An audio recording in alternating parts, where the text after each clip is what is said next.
Welcome to today's Global Connections program. I'm Bill Miller. The United Nations deals with a wide range of issues, from war and peace to economic and social development to human rights. There are various ways of getting this information out to the public, and we're going to talk about one of those ways today. My guest today is an expert on this particular activity. Bruce Knotts is the chair of the Non-Governmental Organization, Department for Public Information Executive Committee, commonly called NGO DPI Executive Committee. Bruce, welcome to today's Global Connections program. Thank you. It's great to be here. I appreciate you being with me. I threw out the alphabet soup right at the beginning. We'll get that out. And I'm going to let you explain to us what exactly is the NGO DPI Executive Committee. So it's a committee which represents some 1,400 NGOs that are affiliated with what used to be called DPI, Department of Public Information. They've now changed their name to Department of Global Communication. And that's one of the ways NGOs can be affiliated with the United Nations. Also with ECOSOC and academic impact, there's several ways you can become affiliated with the United Nations, but this is one of them. Now, you mentioned ECOSOC, the Economic and Social Council, which is one of the 6 organs of the United Nations system. And when we talk about the non-governmental organizations and the United Nations, I think you mentioned 1,400, 1,500, something like that. And these folks range from Rotary International, Kiwanis International, faith-based groups, your group, Unitarian Universalist, Unitarian. Unitarian Universalist. I got it right first time, yes. Okay. And then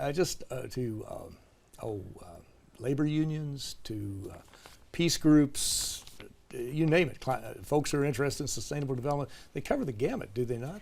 Absolutely. And the main purpose, of course, of the Department of Global Communications is to tell the good story of the UN and tell people why they should be supporting the United Nations. And we try to help them with that. I see ECOSOC as the grouping of NGOs or non-governmental organizations that work on substantive matters like human rights or sustainable development or those kinds of things. My NGO happens to have both statuses, as most NGOs tend to have both Department of Global Communication and ECOSOC status. And one group I left out, and I should not have done this, I didn't do it intentionally, are the religious groups. There's a large number, just about all of your major religious groups have some kind of linkage to the United Nations or to the United Nations Sustainable Development Goals in some way, shape, or form. It's one of the questions I get a lot when I speak to our congregations. They said, do any other religions have offices at the UN? I said, yeah, they all got offices at the UN. Pick one. My office is right next to the Presbyterians, which is right next to the Methodists. And lately, there has been a far greater concentration of faith-based organizations at the UN.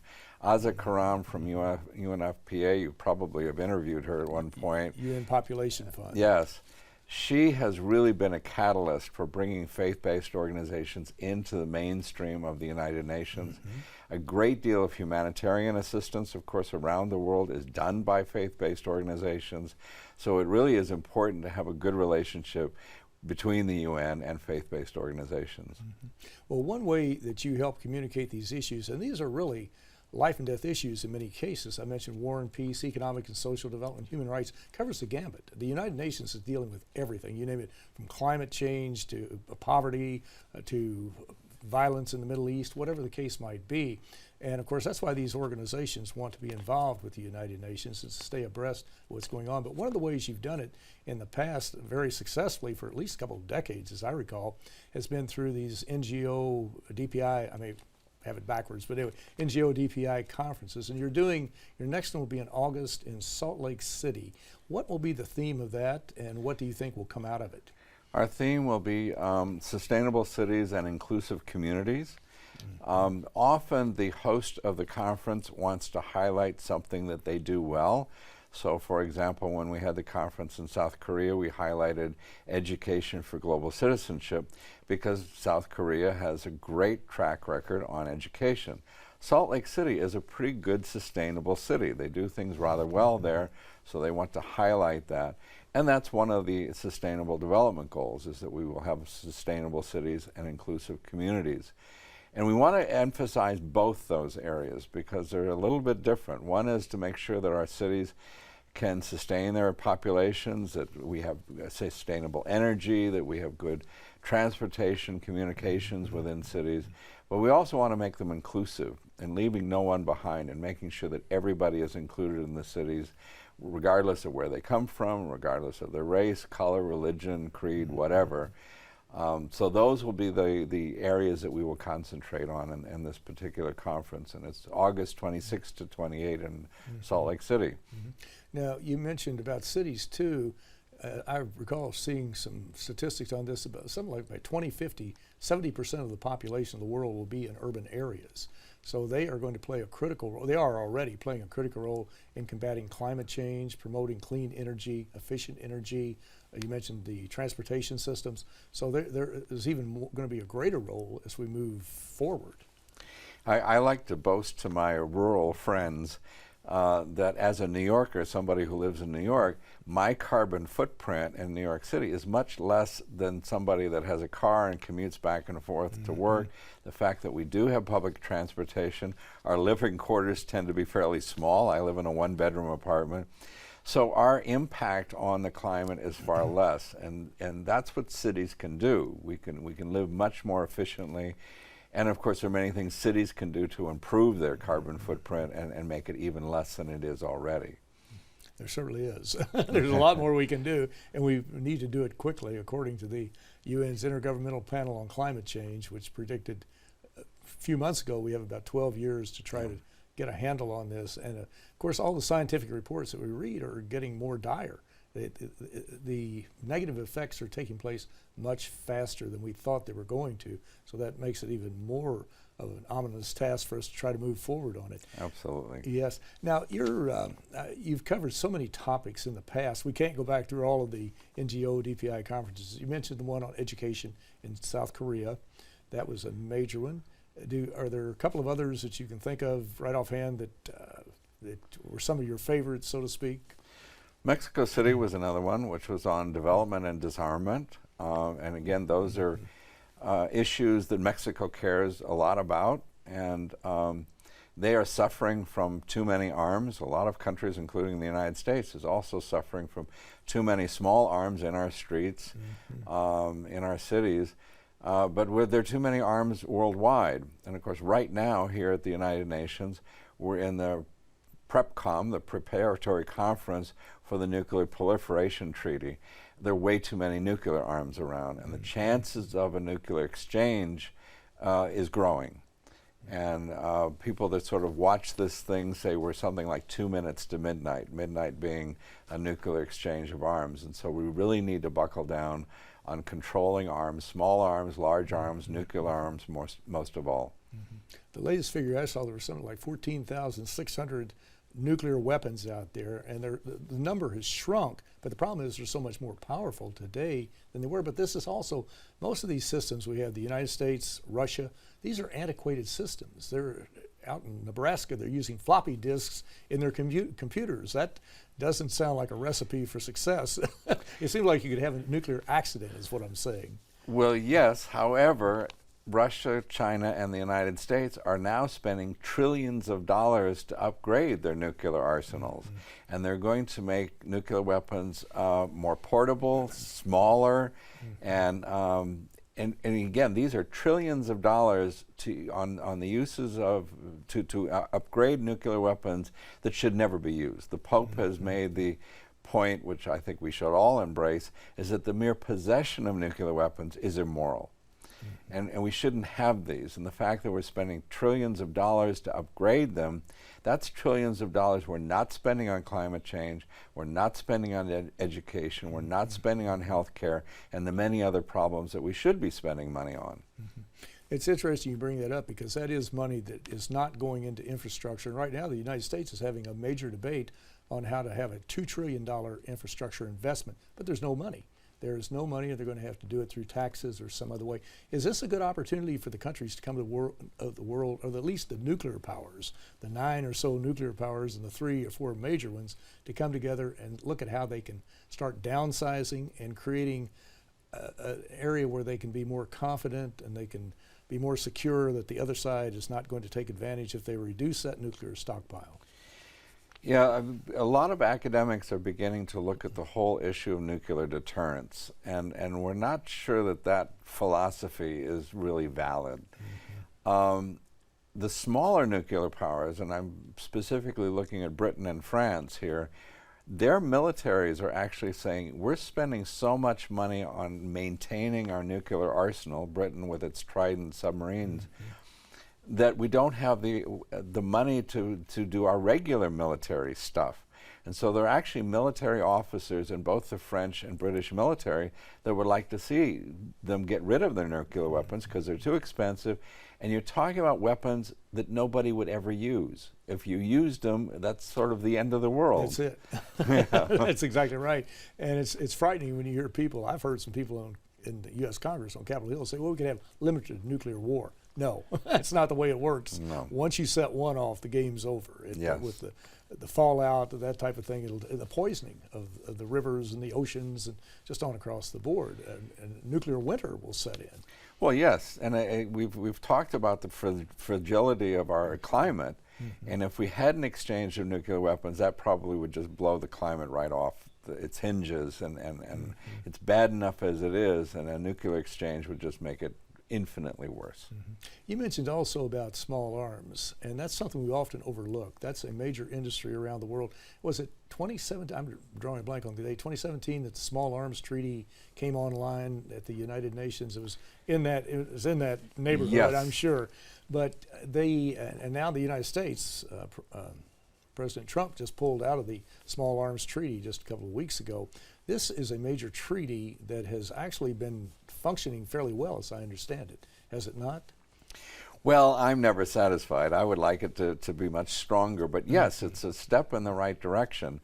I was a U.S. government refugee officer in West Africa, and I was in the middle of the Liberian and Sierra Leonean civil wars, and I saw the devastation that happened to people and communities with small arms. And we see this in civil wars and conflicts around the world.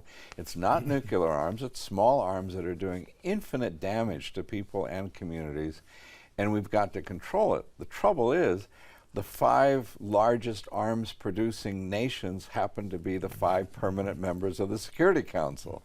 So we're not getting a great deal of action from those 5 countries that hold so much power here at the UN. But the Arms Trade Treaty is a step in the right direction. Well, you're watching Global Connections Television, which is a privately funded, independently produced program. The opinions expressed on Global Connections are solely those of the moderator and his guests. We'd invite our viewers to go to our website at www.globalconnectionstelevision.com to view previous programs. Also, if you're involved with a PBS or community access television station, or perhaps an educational institution that has an intra-campus television hookup, or you just have a website and a computer and you like our shows and you want to share them, please feel free to do so. Global Connections Television is provided at no cost as a public service to help us better understand international issues and how they impact our lives. Today we're talking about a topic, or several topics really, that impact our lives every day, and how we get the word out about them, and how the United Nations is dealing with some of these issues.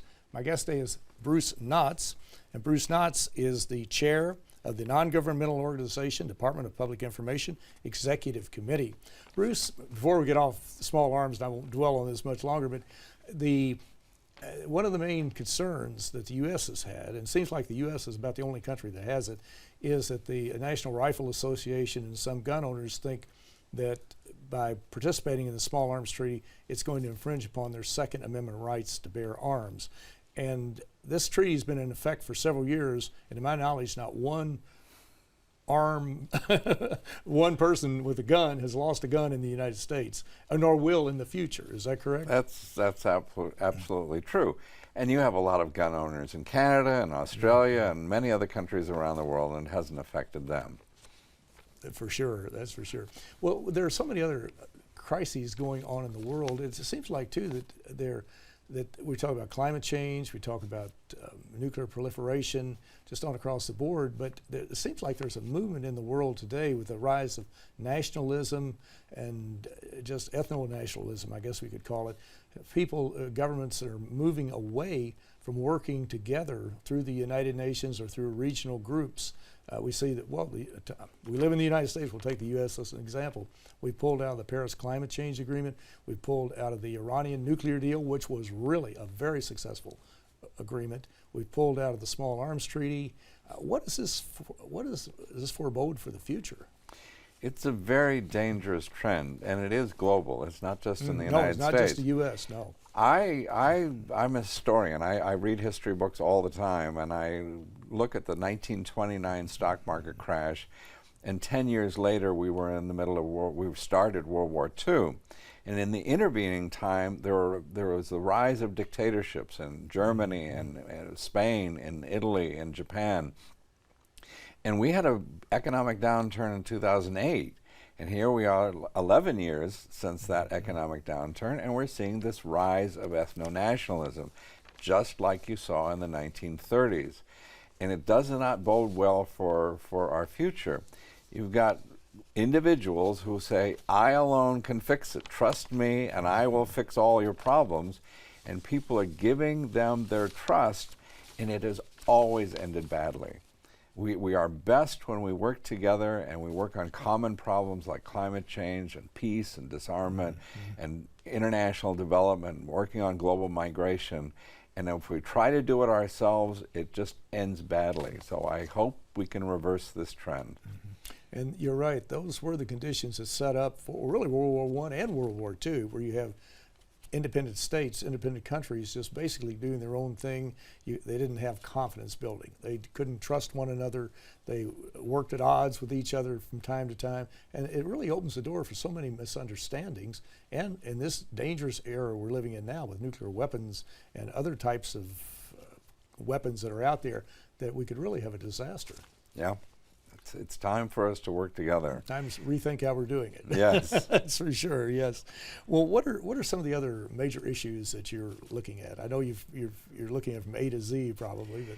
Well, one of the issues that I'm sort of known for is my advocacy for sexual orientation, gender identity, human rights.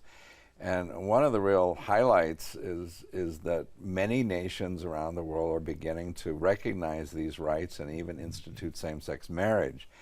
One of those is Taiwan, and it's on the verge of actually implementing it. It will be the first nation in Asia to do so. It's been a bumpy ride. They had a Supreme Court decision 2 years ago that mandated same-sex marriage, but then they had a referendum that went against same-sex marriage. But now they're going to institute some kind of partnership agreement, which at least will give same-sex couples the benefit of law and the benefit of protection of the law in that country. And other countries are considering it in the region. Thailand is probably going to be the next one, and so that's an issue I look at. Still, there are 70 countries around the world which criminalize same-sex sexual orientation behavior. And people go to jail, people are whipped and in some cases killed because of their sexual orientation.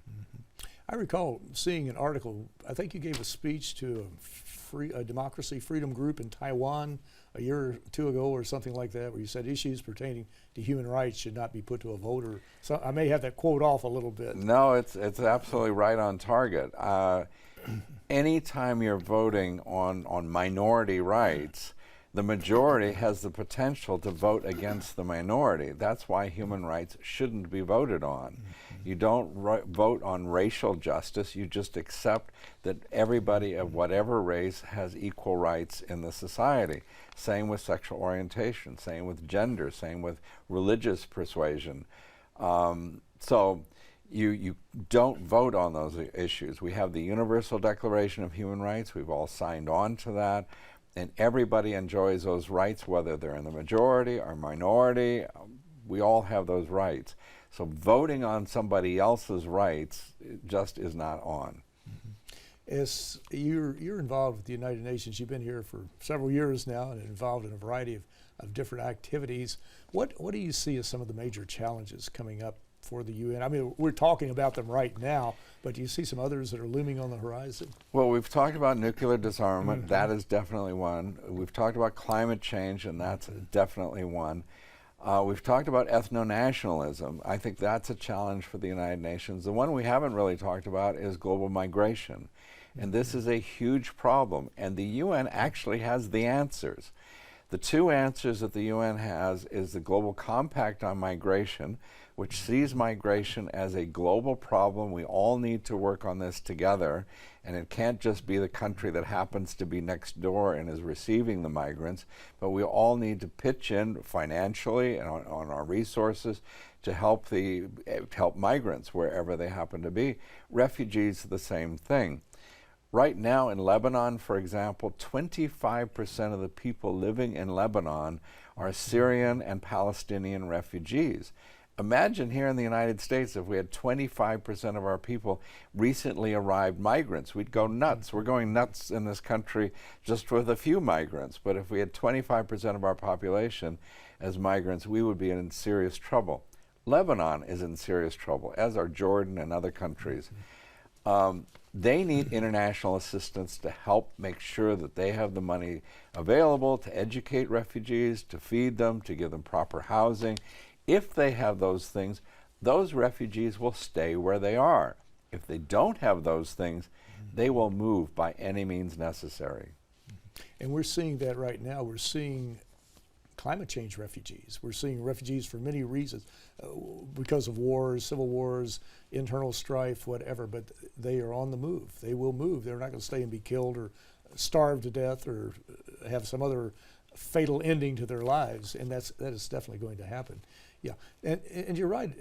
We need to look at what the United Nations is doing. The UN is not a perfect organization. I think we're in agreement on that, but it's still the epicenter of the world, and then it brings all the countries of the world together, all 193 countries, to focus on these problems and to work on the solutions together, because no 2 or 3 countries or even one country can defeat these problems. It's absolutely impossible. And you're certainly trying to do that through your conferences. What are you looking into next year? I don't want to get too far out into the future. Are you thinking of topics for the next set of conferences, or? We are looking, there are actually a couple of countries that I've been thinking of maybe having a conference in. One would be Spain, the other is China. I think if we had a conference in China, the topic definitely should be poverty alleviation, because China's done an exemplary job in alleviating poverty in their own country. And they are now beginning to export their expertise in poverty reduction to overseas. Spain, I'm not sure what they're interested in doing, but they have also put their bid in. They're very interested. So we'll see what happens. Both countries I know have expressed some interest, and I'm sure there are other countries they're interested as well. I did want to mention this Salt Lake City conference. Oh, please do. Yes. This is unique because every other conference that we've had outside of UN headquarters, we've had to have a country agreement. And that's a difficult thing to negotiate. With the United States, what we got was a no objection. The United States government said, we have no objection if you hold your conference in Salt Lake City. I'm hoping that sets a precedent so that if we want to have a conference in Spain or in China or any place else, as long as we get a no objection statement from the government, that gives us the green light to go ahead. That doesn't alleviate the government's responsibility to protect the people. The FBI have already been to Salt Lake City. They're going to make sure that everybody there is protected, but it is much easier than negotiating an entire country agreement. Mm-hmm. I can just imagine the red tape, the bureaucracies that would you have to go through to come to some type of agreement, especially a large conference. This is one that you have, and you bring in high-level dignitaries. We're hoping, we always hope the Secretary General will come, but yes, we'll have many high-level dignitaries in Salt Lake City. Ban Ki-moon was in South Korea for that conference. So yes, we hope for high-level dignitaries. Very good. And let me mention your website before we run out of time. It's NGODPIExcom.org. So it's, again, our viewers, we'll put that on the lower thirds, but our viewers can go to that and they can go to your website. But Bruce, you're really doing some very interesting topics. And again, these are, in many cases, life and death issues. And we're talking about climate change, we're talking about nuclear proliferation. These are certainly life and death issues for everybody on this planet. But I want to thank you so very much for a very interesting and a very informative program. Thank you. Thank you. I'm Bill Miller. Thank you for joining us today on Global Connections Television.